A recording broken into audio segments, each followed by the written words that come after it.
Stock മാർക്കറ്റിന്റെ A to Z മനസ്സിലാക്കുന്ന സീരീസിന്റെ രണ്ടാമത്തെ പാർട്ട് വീഡിയോ ആണിത്.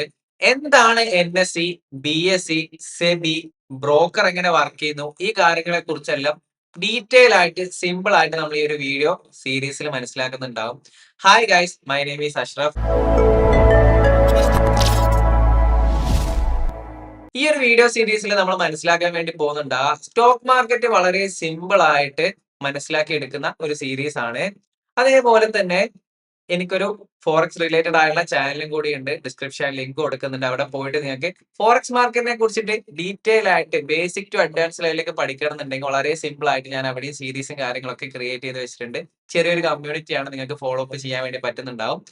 അതേപോലെ നമ്മുടെ ഈ ഒരു സ്റ്റോക്ക് മാർക്കറ്റ് റിലേറ്റഡ് ആയിട്ടുള്ള ട്രേഡിംഗ് കമ്മ്യൂണിറ്റിയുടെ ടെലഗ്രാം ലിങ്ക് ഞാൻ ഡിസ്ക്രിപ്ഷനിൽ കൊടുത്തിട്ടുണ്ട്. ആ ഒരു ഏരിയാസിലേക്ക് നിങ്ങൾക്ക് ജോയിൻ ചെയ്യാൻ വേണ്ടിയിട്ടും ഒരുപാട് ആൾക്കാർ പാർട്ടിസിപ്പേഷൻ ചെയ്യുന്നുണ്ടാവും. ആ ഒരു ഏരിയാസിൽ നിങ്ങൾക്ക് അവിടെ ഡിസ്കഷൻസും കാര്യങ്ങളെല്ലാം ചെയ്യാൻ വേണ്ടി പറ്റുന്നുണ്ടാവും. ഡൗട്ടും കാര്യങ്ങളെല്ലാം ക്ലിയർ ചെയ്തെടുക്കാൻ വേണ്ടി പറ്റുന്നുണ്ടാവും. നമ്മൾ ഈ ഒരു വീഡിയോയിൽ നോക്കുന്നുണ്ടാകാം എന്താണ് NSE, BSE. എക്സ്ചേഞ്ചിനെ കുറിച്ചാണ് ഫസ്റ്റ് മനസ്സിലാക്കുന്നുണ്ടാകാം.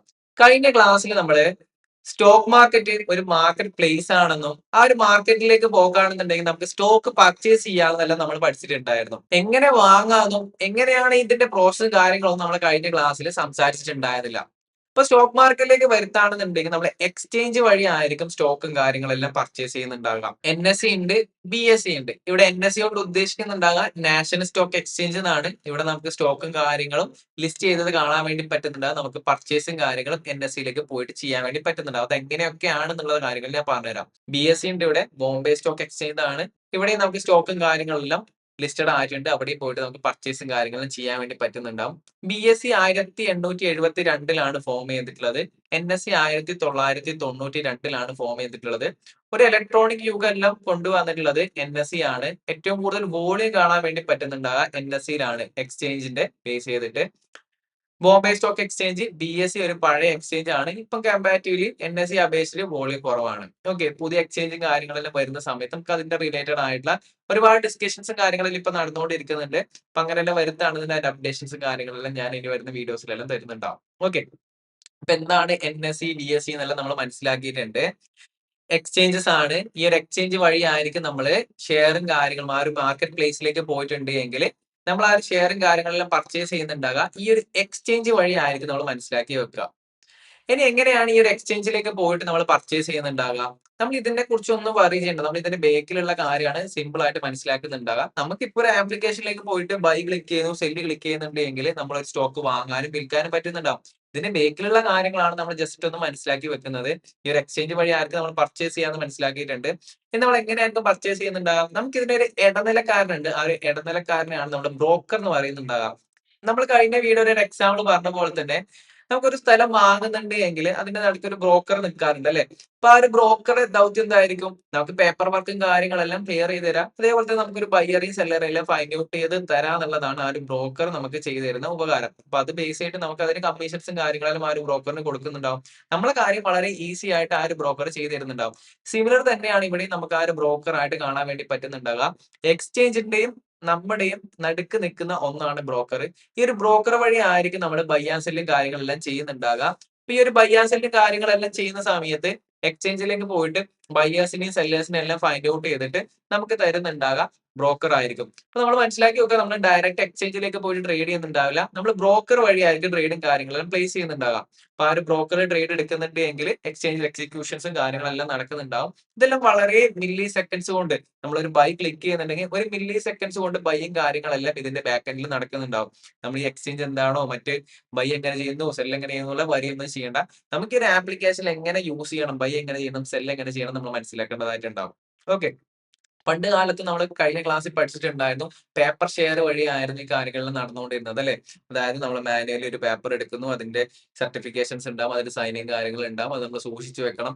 അത് കളഞ്ഞു പോക്കുകയാണെന്നുണ്ടെങ്കിൽ വളരെ ബുദ്ധിമുട്ടുണ്ടാവും. പക്ഷെ ഇവിടെ അങ്ങനെ ഒന്നും വരുന്നില്ല. ഓക്കെ, നമ്മളിപ്പം ബ്രോക്കറിലേക്ക് കേസ് വരുത്താണെന്നുണ്ടെങ്കിൽ നമുക്ക് ഇവിടെ രണ്ട് അക്കൗണ്ടുകൾ കാണാൻ വേണ്ടി പറ്റുന്നുണ്ടാവും. ഒന്ന് നമുക്ക് ഡിമാറ്റ് അക്കൗണ്ട് എന്നാണ് പറയുന്നുണ്ടാവുക. എക്സാമ്പിൾ ആയിട്ട് നമ്മളിപ്പോ ഒരു സ്റ്റോക്ക് പർച്ചേസ് ചെയ്യാനാണെന്നുണ്ടെങ്കിൽ ആ ഒരു സ്റ്റോക്ക് ഹോൾഡ് ആവുന്നുണ്ടാകുക ഡിമാറ്റ് അക്കൗണ്ടിലായിരിക്കും ഹോൾഡ് ചെയ്യുന്നുണ്ടാകുക. നമ്മളിപ്പോ ഒരു ബാങ്ക് അക്കൗണ്ട് പോലെ തന്നെ നമ്മളൊരു ക്യാഷ് ഡെപ്പോസിറ്റ് ചെയ്യലാണെന്നുണ്ടെങ്കിൽ നമ്മൾ ആ ഒരു ബാങ്ക് അക്കൗണ്ടിൽ ക്യാഷ് നിൽക്കണ പോലെ തന്നെ ആയിരിക്കും നമ്മളിപ്പോ ഒരു സ്റ്റോക്ക് പർച്ചേസ് ചെയ്യലാണെന്നുണ്ടെങ്കിൽ ആ ഒരു സ്റ്റോക്ക് ഡിമാറ്റ് അക്കൗണ്ടിൽ കിടക്കുന്നുണ്ടാകാം. അപ്പൊ ആ ഡിമാറ്റ് അക്കൗണ്ടിൽ ആയിരിക്കും നമ്മുടെ സ്റ്റോക്കും കാര്യങ്ങളെല്ലാം കാണാൻ വേണ്ടി പറ്റുന്നുണ്ടാകാം.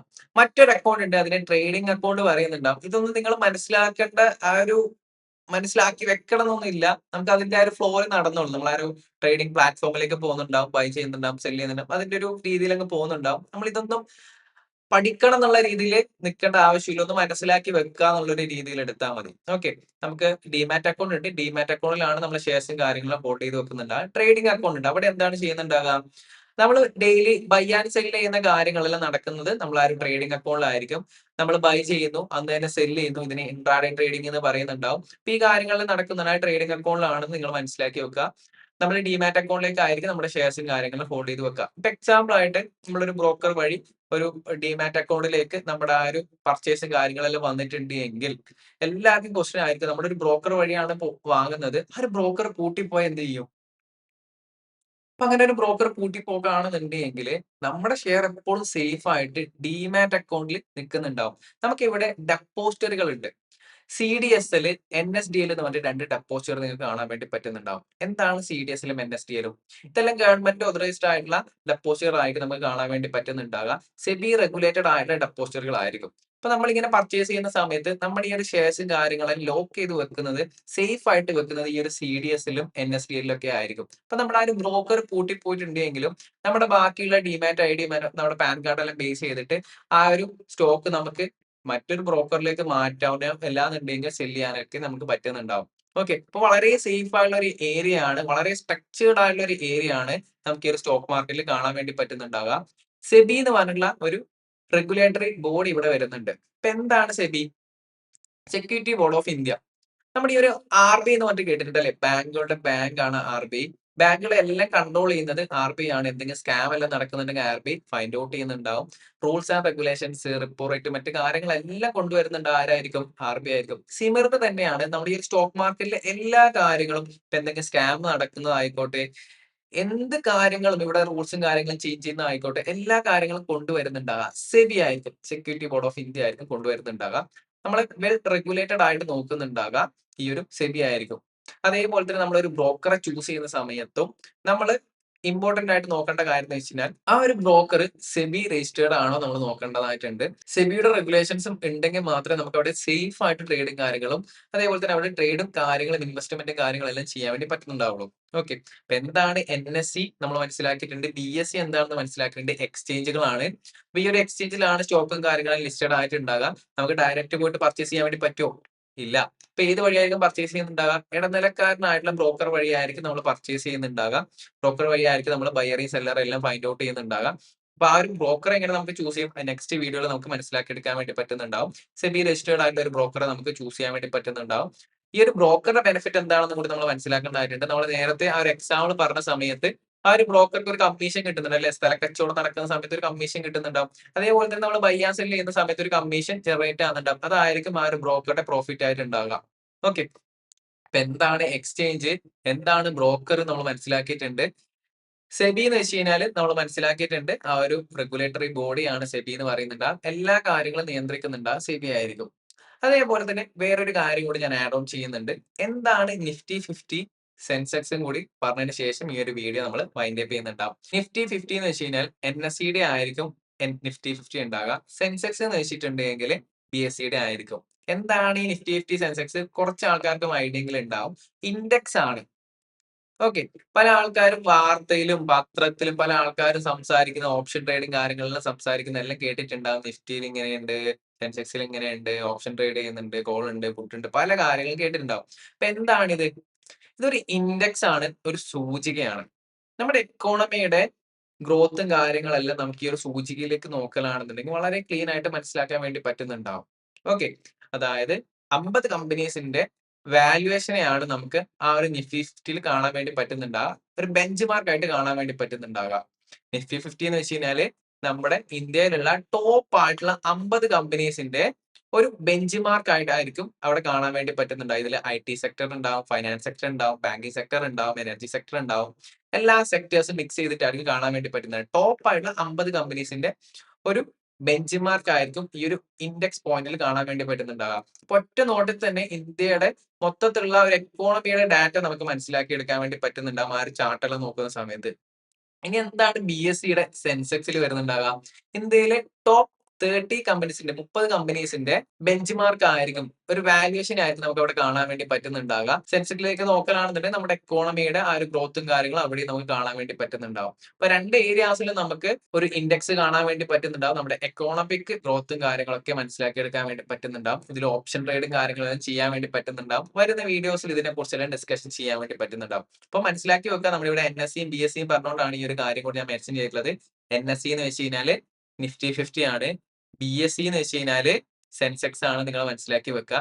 50 കമ്പനീസ് ആണ് നിഫ്റ്റി 50യിൽ ഉണ്ടാകുക. 30 കമ്പനീസിന്റെ വാല്യുവേഷൻ ആണ് സെൻസെക്സിൽ ഉണ്ടാകുക. നിങ്ങൾ മനസ്സിലാക്കി വെക്കുക. ഇതിൽ ഓപ്ഷൻ ട്രേഡും ഫ്യൂച്ചർ ട്രേഡും എല്ലാം നമുക്ക് ചെയ്യാൻ വേണ്ടി പറ്റുന്നുണ്ടാവും. എന്താണ് ഇതിന്റെ ബെനിഫിറ്റ്?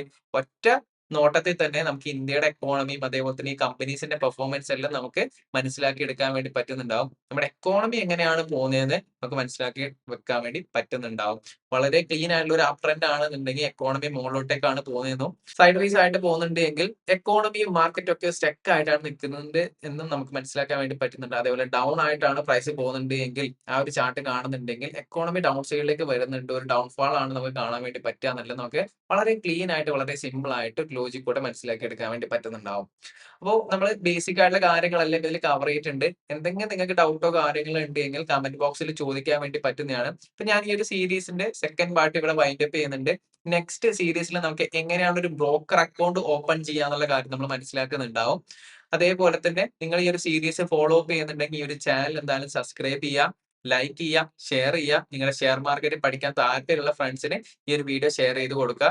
നമ്മുടെ ആ ഒരു ഫോറക്സ് റിലേറ്റഡ് ആയിട്ടുള്ള ചാനലും കൂടി നിങ്ങൾക്ക് സബ്സ്ക്രൈബ് ചെയ്യാൻ വേണ്ടി പറ്റുന്നതാണ്. നമ്മളെ ടെലഗ്രാം കമ്മ്യൂണിറ്റിയിലേക്ക് നിങ്ങൾ പോയിട്ട് ജോയിൻ ചെയ്യാൻ വേണ്ടി നോക്കാം. അപ്പൊ എന്തായാലും ഞാൻ ഈ ഒരു വീഡിയോ വൈൻഡ് അപ്പ് ചെയ്യാണ്. നെക്സ്റ്റ് പാർട്ടിൽ നെക്സ്റ്റ് സീരീസ് നമുക്ക് കാണാം.